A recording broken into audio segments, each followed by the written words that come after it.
I want to say a little bit about Howard Zinn. I didn't have the opportunity, Craig and I didn't have the opportunity to know your dad personally, your grandfather personally.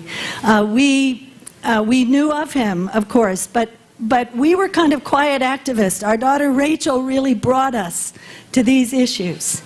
But immediately after Rachel was killed, in the first hours or the first days, there was an email to us from Howard Zinn.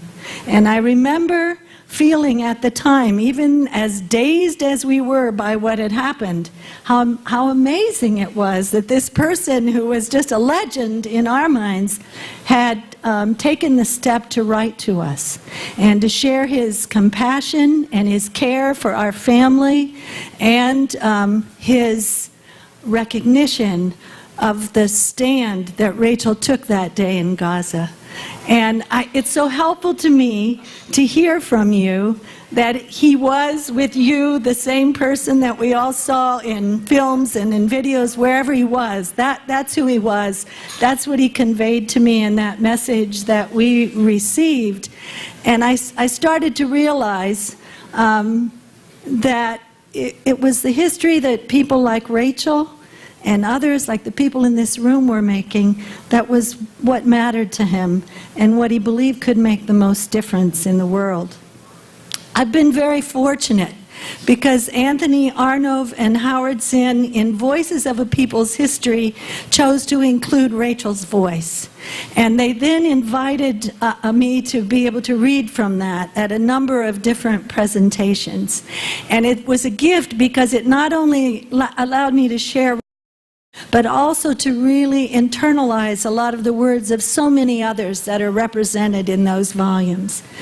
Howard wrote, "What is common to all these voices is that they have mostly been shut out of the orthodox histories, the major media, the standard textbooks, the controlled culture. The result of having our history dominated by presidents and generals and other important people is to create a passive citizenry, not knowing its own powers, always waiting for some savior on high, God or the next president, to bring peace and justice." I thank Howard Zinn, I thank him for showing us that our voices matter and that the trajectory of this world depends on what we have to say and what we do. Thank you so very much. I'm going to take a couple of minutes to be personal in my own life too, because at Rachel's memorial service we had 3 people speaking from 3 different faiths. The Christian speaker became a great friend of mine, and I love him dearly. We have our friends and we have our deeds.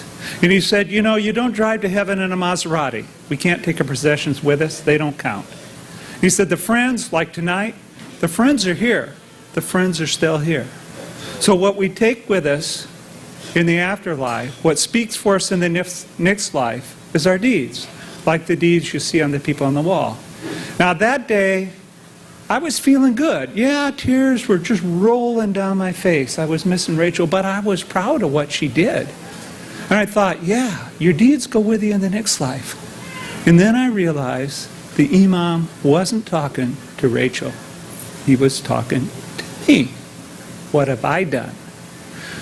So I've been thinking about it for about a month, and it won't work because of the room, but what I wanted was a mirror over here so that you could see these people in this mural and what they've done. But if you'd look in the other direction, you'd see your own face reflected along with all these faces and the images over here. And you'd have to say, what do I have to do to earn my place on that wall?